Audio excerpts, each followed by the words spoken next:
Selamat malam, salam budaya, salam kebajikan. Yang terhormat Ketua Komisi Pemilihan Umum, yang kami hormati Bapak Ibu anggota Komisi Pemilihan Umum, yang kami hormati Sekretaris Jenderal Komisi Pemilihan Umum, yang kami hormati pimpinan struktural eselon 1 dan 2 di lingkungan Sekretariat Jenderal KPU Republik Indonesia, yang kami hormati Bapak Ibu Ketua dan anggota Panitia Pemilihan Luar Negeri dari 128 negara yang berkenan hadir, terima kasih banyak. Yang kami hormati Bapak Ibu Ketua dan anggota KPU Provinsi, Bapak Ibu Ketua dan anggota KPU Kabupaten Kota seluruh Indonesia yang bergabung melalui link Zoom. Bapak Ibu pejabat struktural, fungsional, tenaga ahli, dan pelaksana di lingkungan Sekretariat Jenderal KPU Republik Indonesia.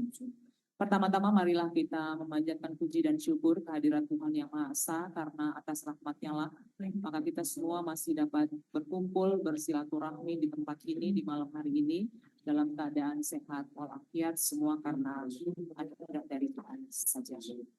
Pimpinan yang kami hormati, izinkan kami menyampaikan beberapa hal dalam laporan singkat pelaksanaan kegiatan di malam hari ini. Mohon izin kami informasikan ada 2 kegiatan yang bersamaan di tempat ini dan dilaksanakan pembukaan secara bersamaan, yaitu yang pertama adalah kegiatan bimbingan teknis dalam rangka pemantapan pelaksanaan tahapan pemungutan, penghitungan, dan rekapitulasi serta penetapan hasil perolehan suara dalam pemilu bagi panitia pemilihan luar negeri.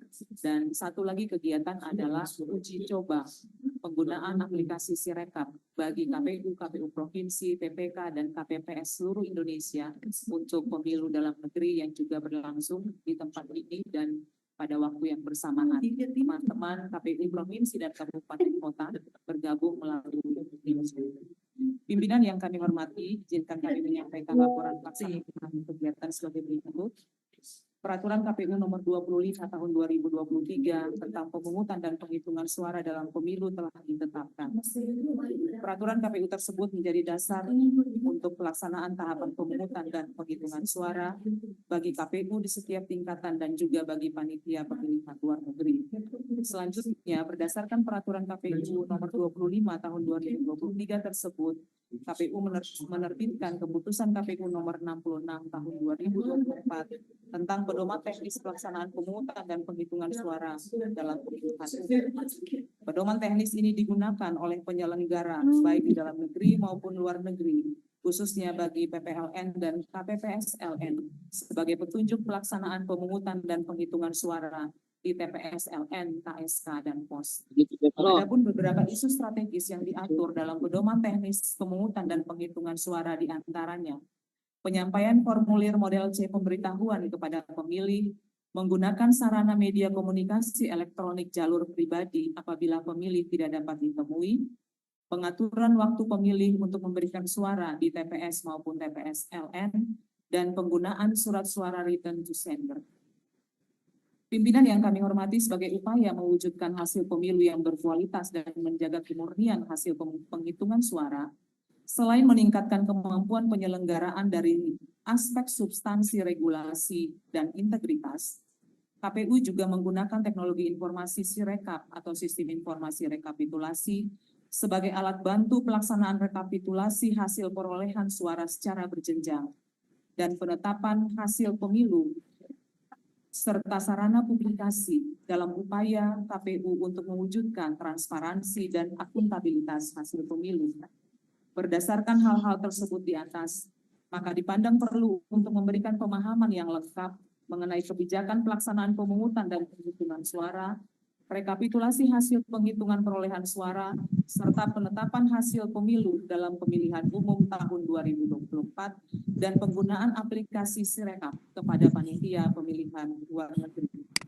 Dasar pelaksanaan kegiatan 1 Undang-Undang 7 nomor 7 tahun 2017 tentang pemilihan umum, 2 Peraturan KPU nomor 3 tahun 2022 tentang tahapan dan jadwal penyelenggaraan pemilihan umum, 3 Peraturan KPU nomor 25 tahun 2023 tentang pemungutan dan penghitungan suara. Maksud dan tujuan pelaksanaan kegiatan adalah untuk menyamakan persepsi dan memberikan pemahaman secara umum tentang kebijakan pemungutan dan penghitungan suara, rekapitulasi penghitungan perolehan suara, dan penetapan hasil pemilu, serta penggunaan aplikasi Sirekap dalam pemilu tahun 2024. Pimpinan yang kami hormati, peserta kegiatan bimbingan teknis ini diikuti oleh 256 peserta dari 128 PPLN dengan rincian sebagai berikut: 1 orang ketua PPLN dan 1 orang yang ditunjuk untuk mengoperasikan sistem informasi rekapitulasi atau Sirekap. Pelaksanaan kegiatan dimulai dari malam hari ini tanggal 29 Januari sampai dengan 31 Januari 2024 bertempat di Hotel Politeknik di Jakarta. Pengaturan kegiatan dilaksanakan sebagai berikut. Malam hari ini tanggal 29 Januari 2024 dilaksanakan sesi pembukaan dan arahan pimpinan. Besok tanggal 30 Januari 2024 dilaksanakan sesi penyampaian materi dari narasumber, yaitu yang pertama dari Direktur Jenderal Aplikasi Informatika Kementerian Komunikasi dan Informatika, dan yang kedua staf ahli bidang hubungan antar lembaga Kementerian Dalam Negeri terkait dengan dukungan pengamanan jaringan internet internasional untuk penggunaan aplikasi Sirekap dalam penyelenggaraan tahapan rekapitulasi hasil penghitungan suara dan dukungan perwakilan diplomatik Indonesia dalam penyelenggaraan pemungutan penghitungan suara dan rekapitulasi hasil suara. Yang berikutnya penyampaian materi kebijakan pemungutan dan penghitungan suara di luar negeri serta kebijakan rekapitulasi hasil penghitungan perolehan suara di luar negeri dan juga penggunaan aplikasi. Anggaran pelaksanaan kegiatan bersumber dari KPU Republik Indonesia tahun anggaran 2024. Pimpinan yang kami hormati, sebelum kami mengakhiri kegiatan ini, kami menyampaikan saja pelaporan pelaksanaan kegiatan berikut. Penyelenggara di tingkat KPPS sebagai peserta pelaksanaan pemungutan dan perhitungan suara, dan kemudian secara berjenjang di tingkat PPK di tingkat kecamatan dan KPU di tingkat kabupaten kota dan provinsi sebagai alat bantu rekapitulasi hasil perolehan suara dan sarana publikasi hasil pemilu. Para petugas yang berperan dalam penggunaan aplikasi ini diharapkan dapat menggunakan aplikasi Sirekap dengan baik, mulai dari proses pengunduhan aplikasi, aktivasi akun, dan pengoperasiannya, sehingga upaya untuk menyajikan data hasil pemilu yang akuntabel dapat diwujudkan dengan baik dan lancar. Oleh sebab itu, Bapak Ibu pimpinan yang kami hormati, pada kesempatan ini mulai dari tanggal 29 sampai dengan tanggal 31 Januari mendatang akan dilaksanakan uji coba regional penggunaan aplikasi Sirekap oleh KPU Provinsi, Kabupaten Kota, PPK, dan juga KPPS di seluruh Indonesia. Maksud dari pelaksanaan kegiatan ini adalah untuk uji coba dan memastikan aplikasi Sirekap dapat aktif, berfungsi, dan digunakan dengan baik oleh penyelenggara pemilu di setiap tingkatan, mulai dari KPPS, PPK, KPU KIP Kabupaten Kota, KPU Provinsi KIP Aceh, KPU Republik Indonesia, dan juga panitia pemilihan luar negeri. Peserta kegiatan uji coba regional ini diikuti secara daring oleh teman-teman di KPU Provinsi dan Badan ad hoc di dalam negeri, yaitu anggota KPPS sebanyak 2 orang kali 820.161 TPS. Ketua dan 1 orang anggota PPS, 2 orang kali 83.131 desa kelurahan. Ketua dan 1 orang anggota PPK, 2 orang kali 7.277 kecamatan. Anggota KPU KIP Kabupaten Kota Divisi Teknis dan Kabak atau Kasubag Teknis, 2 orang kali 513 Kabupaten Kota.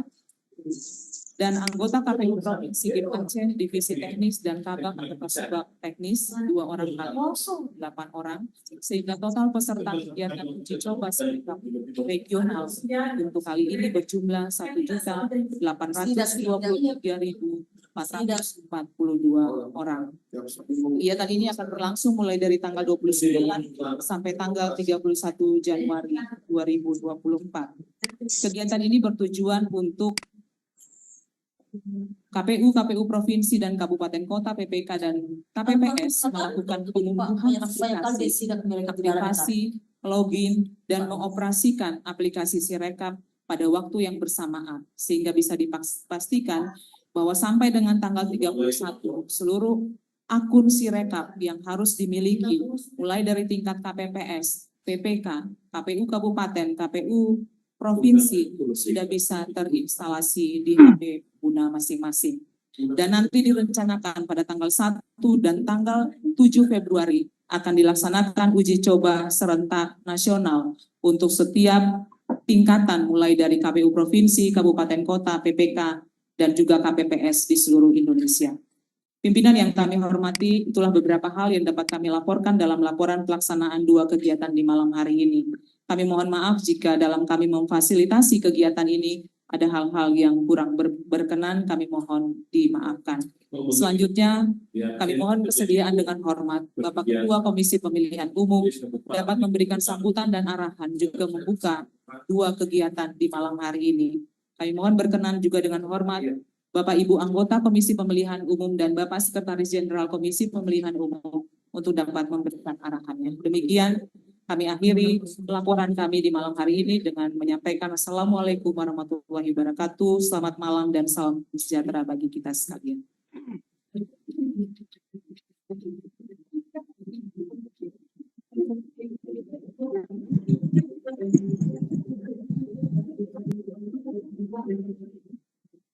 Bapak Ibu yang kami hormati, selanjutnya akan kita simak bersama sambutan sekaligus membuka acara oleh Ketua Komisi Pemilihan Umum kepada yang terhormat Bapak Hashim Asyari. Disilakan.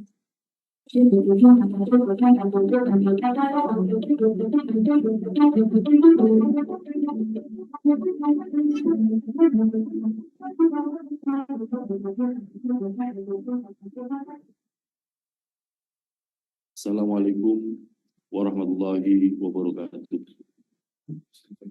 Selamat malam dan salam sejahtera untuk kita sekalian. Yang saya hormati para anggota KPU hadir di sini, Mas Sulianto Sudrajat, Mas Muhammad Afifuddin, Mas Idam Kholik, Pak BDM Sudrajat, Pak Sekjen KPU, Pak Birnat, beserta jajaran pimpinan komisi kesekjenan, para deputi, Irtama, Kepala Pusat dan Kepala Biro, Bapak Ibu sekalian, para ketua dan para anggota PPLN dan juga sekretariat PPLN yang berkesempatan hadir dari 128 perwakilan.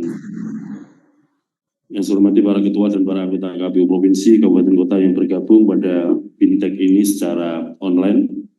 Pertama-tama adalah kita memanjatkan puji syukur kepada Allah SWT, Tuhan yang Maha Kuasa, yang senantiasa melimpahkan rahmat dan nikmat kepada kita sekalian, sehingga pada hari ini dan beberapa hari ke depan kita dapat bertemu di sini, silaturahim kepemiluan, dalam rangka untuk melaksanakan bimbingan teknis untuk pemantapan persiapan pemungutan penghitungan suara di TPS dan TPSLN dan juga untuk penggunaan Sirekap dalam pemilu 2024. Sebelum saya lanjutkan, atas izin Bapak Ibu sekalian dengan memohon ridho dan rahmat dari Allah SWT dengan membaca Bismillahirrahmanirrahim, maka bimbingan teknis ini dinyatakan dibuka.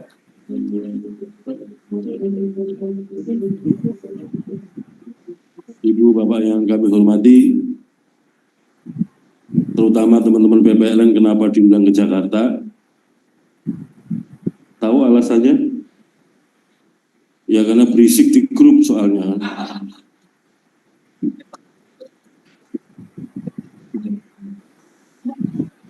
Supaya nggak berisik, ya udahlah kita undang aja ke Jakarta. Soalnya kalau Binteknya pakai Zoom, nanti pakai nanya ini handphonenya harus apa namanya? Apa Mbak Betty? Androidnya harus yang seri berapa? Pulsanya beli sendiri apa dikasih? Waduh, pakai nanya lagi. Yang kayak gini saya nggak bisa jawab langsung. Mungkin di antara teman-teman semula saya aktif di grup forum komunikasi PPLN ya. Tapi kalau di situ itu kemudian yang komentar terlalu banyak, supaya kemudian mempersingkat supaya yang komentar nggak terlalu banyak, akhirnya saya aktif di grup yang ketua-ketua PPLN. Tapi saya minta juga kepada ketua PPLN apa-apa yang kita diskusikan di situ juga di-share kepada teman-teman PPLN juga sekretariat supaya informasi-informasi yang kita jadikan bahan diskusi, yang kita carikan solusi itu jadi pegangan bersama. Sebelum saya lanjutkan, saya mau absen dulu. Mas Taufik hadir? Mana? Berdiri Mas. Mas Taufik. Nih. Mas Taufik mana? Maputo. Hah? Maputo betul ya? Itu negaranya mana Mas? Mozambik. Mana?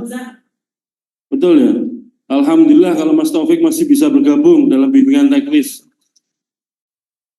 Berarti metode kotak suara keliling aman di Maputo. Karena pada waktu bintek di Kairo, Mas Taufik ini lapor, Pak Ketua, mohon jadi pertimbangan. Karena warga negara Indonesia yang kami layani, itu sebagian besar adalah anak buah kapal dan tidak turun ke daratan, adanya di kapal. Oleh karena itu harus kami layani ke sana pakai kapal-kapal perahu-perahu lah, speedboat untuk membawa kotak suara keliling ke sana.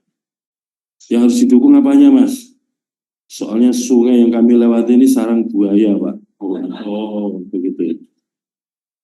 Mohon maaf ya Mas Taufik ya, bukan soal fisik ya. Begitu saya melihat Mas Taufik ini, apalagi yang berangkat ke sana Mas Taufik itu kayaknya buaya-buaya kudanil seneng.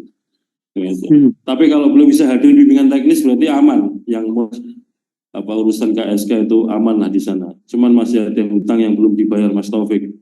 Belum kirim foto yang ada buaya-buayanya itu. Soalnya kan kita penuhi anggarannya itu sepanjang ada kiriman foto buaya. Kalau nggak ada ini kan bukti faktualnya agak berat ini. Tapi waktu itu saya sampaikan kepada teman-teman PPLN Afrika Barat dan Afrika Utara ya. Kecuali mana yang nggak bisa hadir di Kairo lalu geser ke Istanbul, Tunisia. Karena urusan visa. Saudara sekalian, pada dasarnya buaya itu baik dan setia sepanjang masih di air. Nah itu prinsipnya itu. Makanya Mas Taufik masih aman karena buaya masih di air. Bapak Ibu sekalian, itulah salah satu pernak-pernik yang kita hadapi. Izin Mas Derajat, Mas Afif, Mas Ida, Mbak Betty, Pak Sekjen, hari-hari itu semestinya jam kita berangkat tidur waktu Indonesia. Tapi apa daya, ketika saya mau berangkat tidur, teman-teman luar negeri ini sedang seger-segernya. Gitu. Mestinya teman-teman iuran untuk ngasih honor lembur tambahan buat saya. Karena jamnya kan melampaui jam kerja. Saya terima kasih kepada teman-teman PPLN karena apa? Sudah bersedia menjadi bagian dari PPLN, sudah bekerja keras, niatnya cuma satu, yaitu dalam rangka untuk melayani warga negara kita untuk dapat menggunakan hak pilih di luar negeri. Dengan berbagai macam varian, sehingga dengan situasi-situasi itu saya juga mengucapkan terima kasih kepada teman-teman. Maka dengan begitu setidak-tidaknya saya tambah pintar, tambah pengetahuan, tambah pengalaman, karena macam-macam yang dihadapi situasinya. Misalkan beberapa hari, 2 hari terakhir lah, ada pertanyaan PPLN New York, katanya ada data ganda. Nah saya ngomong sama Mbak Betty tolong dicek, ganda ini maksudnya apa? Soalnya lembaga yang menyampaikan ke publik bahwa ada data ganda itu tidak menyampaikan itu ke KPU, menyampaikannya melaporkan ke Bawaslu, dugaan pelanggaran administrasi. Sehingga kan kami nggak bisa mempelajari betul situasi apa yang dilaporkan. Maka dari situ kita coba meraba-raba potensi pertama kegandaan di dalam DPT New York. Yang kedua kegandaan antara DPT New York dengan PPLN lain atau dengan dalam negeri. Kemungkinan ketiga ganda adalah ganda sudah ada di DPT lalu tiba-tiba ada di DPTP namanya muncul lagi. Nah ternyata setelah dicek Mbak Betty dengan tim, temuannya adalah yang ikut memfasilitasi teman-teman New York hadir? Mana? New York. Langsung ada yang hadir. Ketua, anggota, atau sekretariat New York hadir? Tolong nanti dicek ya Pak Suryadi dicek. Nah gini loh, sudah difasilitasi nggak hadir kan repot.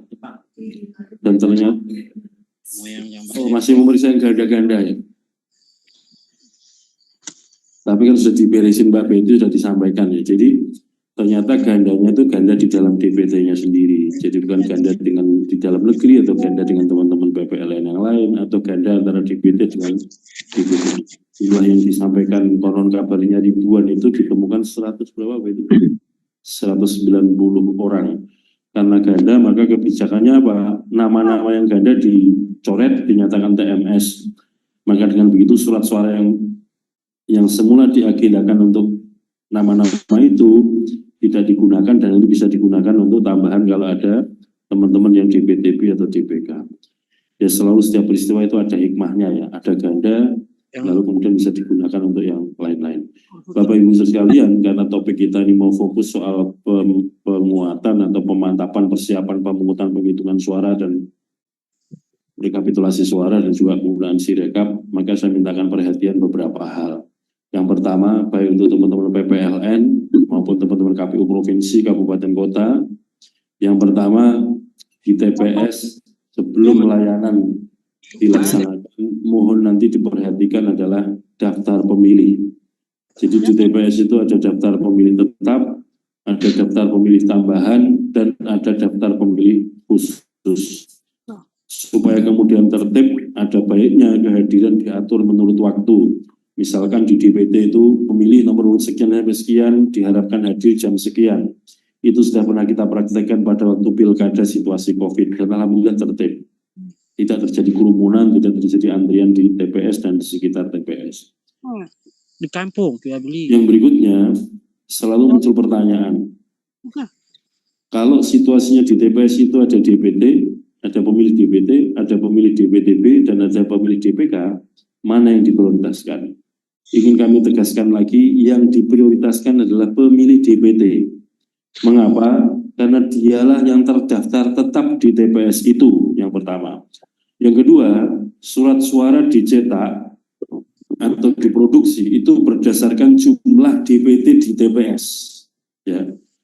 Jadi kalau TPS kita ini ada 820.161 TPS, dan pemilih kita ada 204.678.222 pemilih, itu bukan kemudian 204 juta sekian itu disediakan, dikalikan 2% gelondongan, lalu jumlah total berapa? Tidak.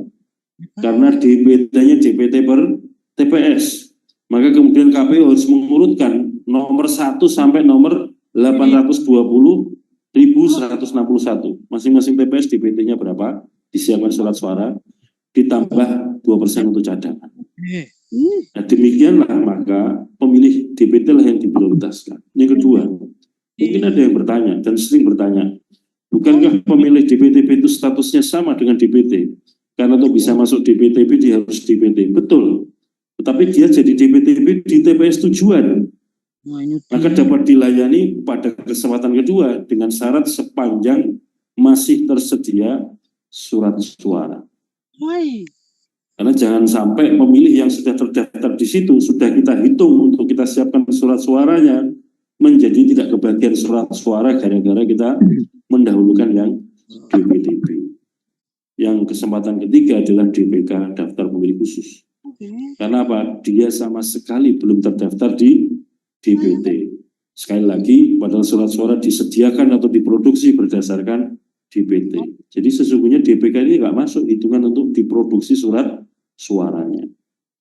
Sekali lagi itu bukan soal ini ada diskriminasi atau tidak, memang demikianlah ketentuannya. Bapak Ibu Saudara sekalian, ada juga beberapa PPLN yang paling menonjol London dan sudah muncul sejak kita bintek di mana? Di Belanda ya. Waktu itu mau ada usulan tambahan TPS dan segala macam, tambahan KPPS, sampai dengan waktu yang ditentukan akhirnya tidak jadi. Dan belakangan muncul kabar ada ribuan mahasiswa kita yang ini sedang mulai tiba di wilayah kerjanya PPLN London, sehingga kemudian muncul surat usulan untuk penambahan surat suara. Mohon maaf, kami ingin sampaikan bahwa permintaan penambahan cetak atau produksi surat suara untuk layanan DPTB tidak dapat dipenuhi. Karena apa? Sekali lagi DPT diproduksi berdasarkan surat suara diproduksi berdasarkan jumlah DPT di TPS yang bersangkutan. Nah, dalam rangka itu di bagian awal KPU sudah mengupayakan, sudah dimulai sejak 2019 walaupun belum sempurna, dan coba kita upayakan di 2024 dengan membangun TPS-TPS lokasi khusus seperti di pondok pesantren, sekolah dinas, di perkebunan, pertambangan, offshore, yang di lapas, rutan, yang orang itu nggak mungkin bisa pulang pada hari itu. Maka kemudian KPU berinisiatif yang memindahkan orang-orang ini dari TPS kampung halaman ke tempat-tempat TPS lokasi khusus adalah KPU.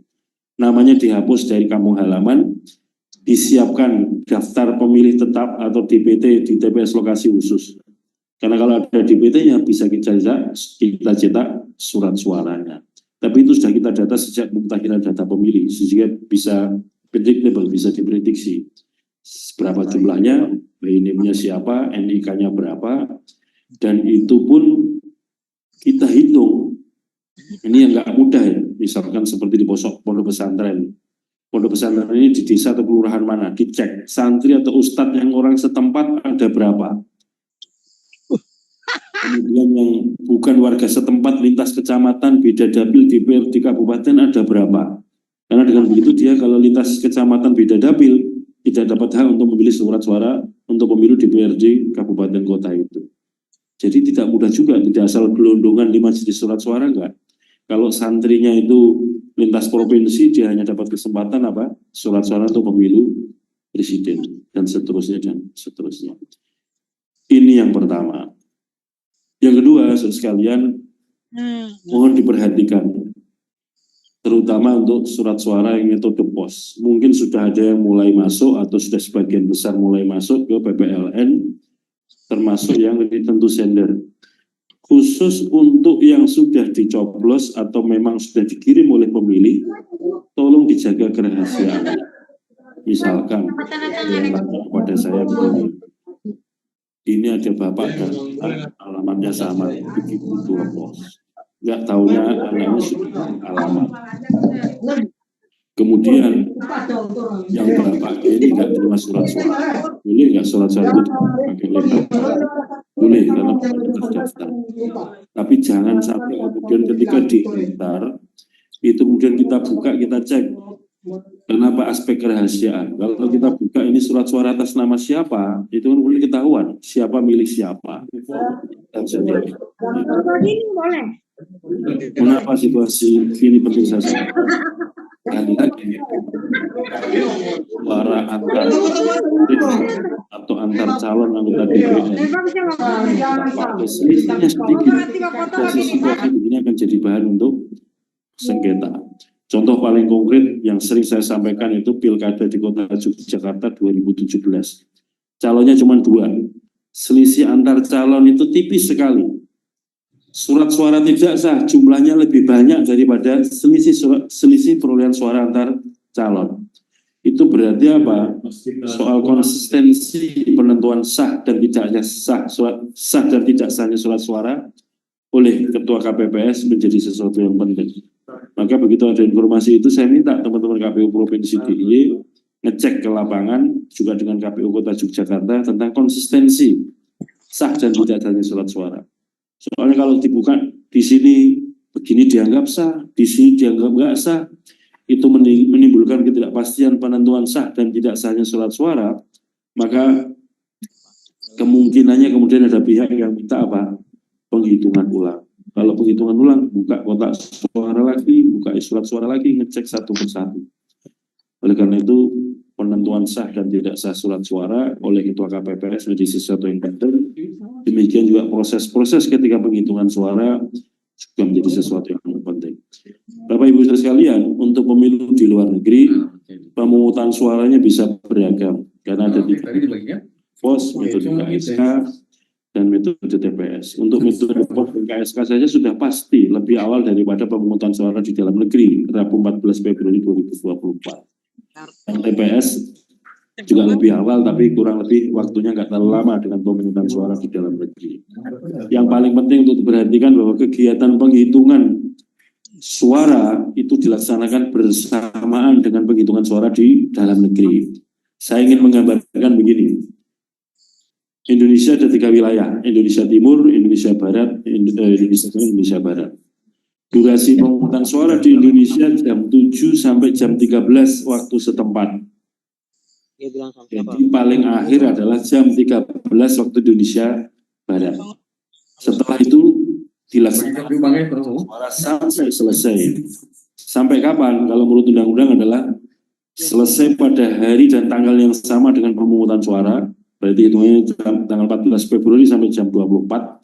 Tetapi kalau belum selesai dapat dilanjutkan secara berturut-turut tanpa jeda 12 jam berikutnya. Berarti selesainya maksimal Rabu 15 Februari 2024 jam 12 WIB paling akhir. Oleh karena itu teman-teman sekalian, saya ingin tanya dan refreshing ya. Pemungutan suara untuk metode TPS di luar negeri berapa jam durasinya? Berapa jam?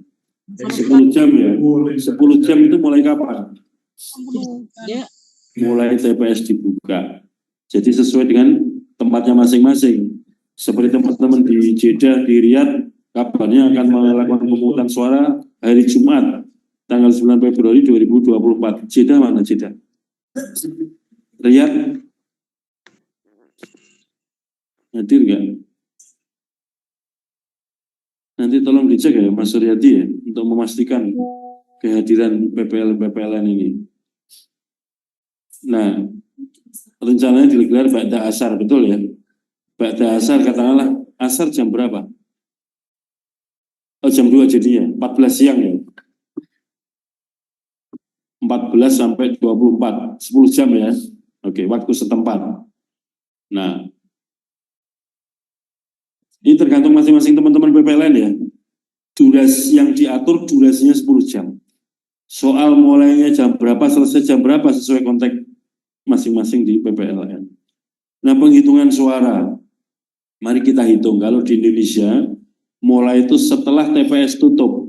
Berarti setelah jam 1 siang WIB tanggal 14 Februari. Mohon nanti dikonversi waktu masing-masing di tempatnya Bapak Ibu ya. Karena apa? Jangan sampai Bapak Ibu sudah menghitung dan kemudian sudah diketahui hasilnya sebelum pemungutan suara di Indonesia Barat selesai.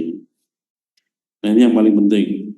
Dan kemudian berakhirnya durasinya paling lambat kalau waktu Indonesia 15 Februari jam 12 siang waktu Indonesia Barat. Nah, waktu di tempat Bapak Ibu kira-kira jam berapa itu?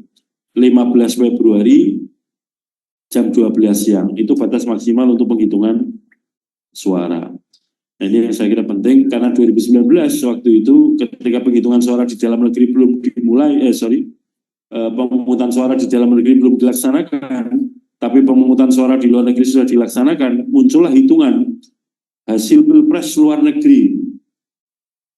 Kemudian kita bantah, tidak mungkin ada hasil pilpres karena apa?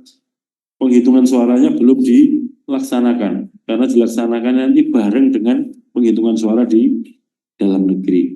Nah, situasi-situasi ini yang kira-kira krusial dan kemudian berpengaruh terhadap hasil pemilu harus hati-hati betul.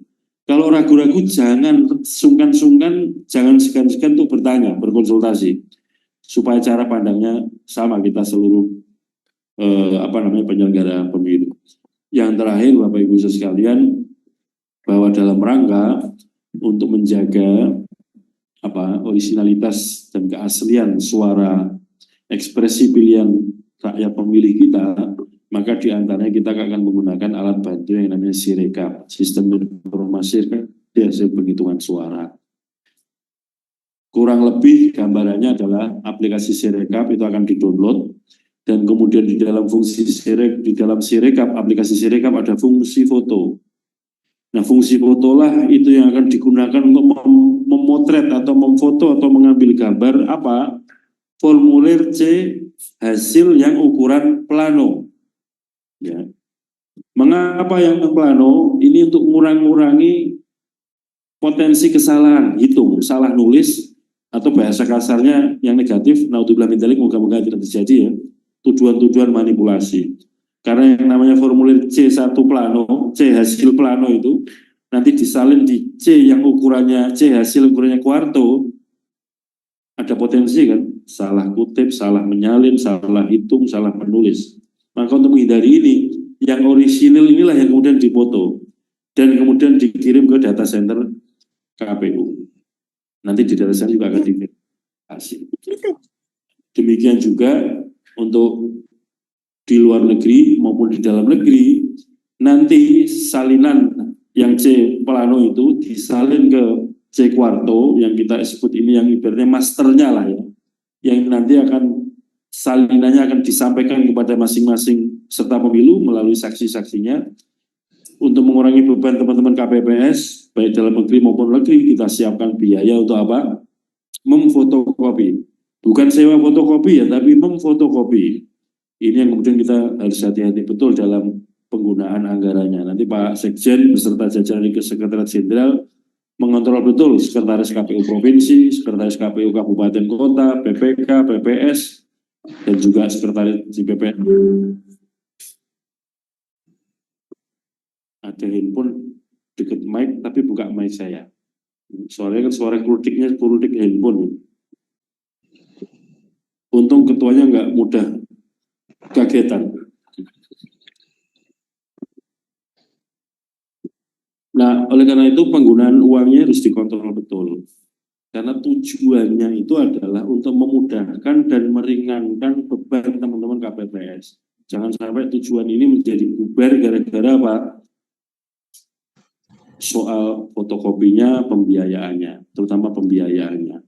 Ini kadang-kadang kalau orang udah tahu ada biaya, kadang-kadang kan, aduh, cara pandangnya bisa berbeda. Ini yang saya kira penting untuk kita jadikan perhatian bersama-sama. Dan nanti begitu sudah di data center akan diverifikasi. Apapun tulisannya, benar atau salah, tetap dipublikasikan. Dan nanti yang ketahuan salah hitung, salah jumlah, salah tulis, nah akan dikirim balik kepada KPU Kabupaten Kota setempat, akan dikirim balik kepada PPLN untuk dilakukan koreksi pada saat apa? Rekapitulasi di tingkat kecamatan.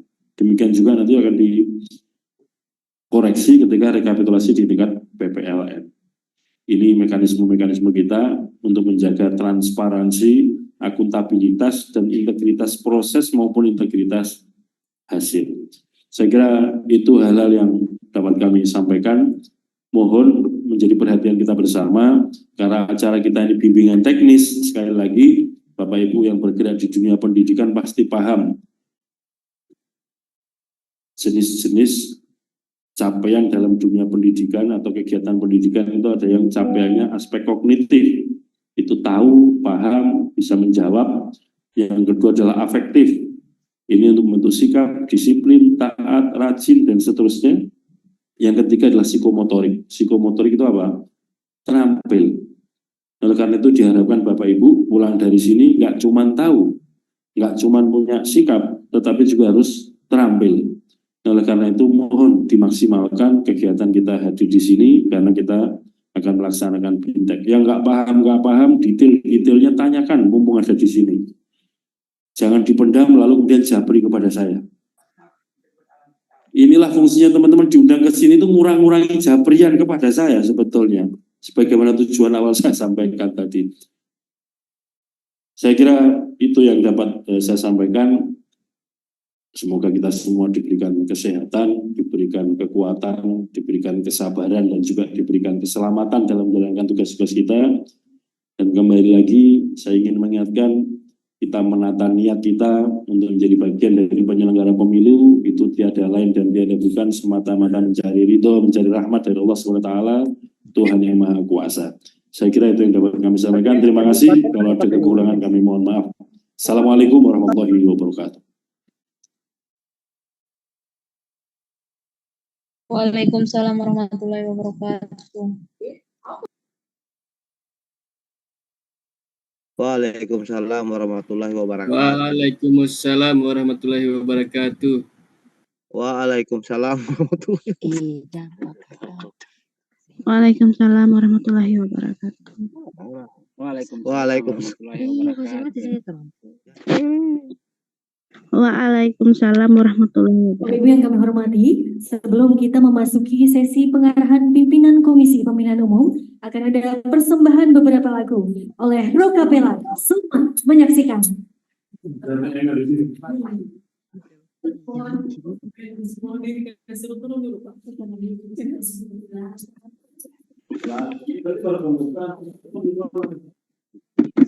Waalaikumsalam warahmatullahi wabarakatuh.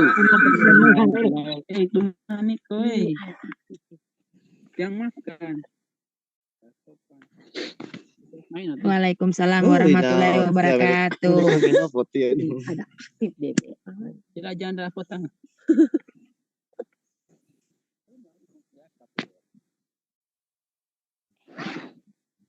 Itu lantaran ada aku dia punya, jadi dia yang muncul lagi.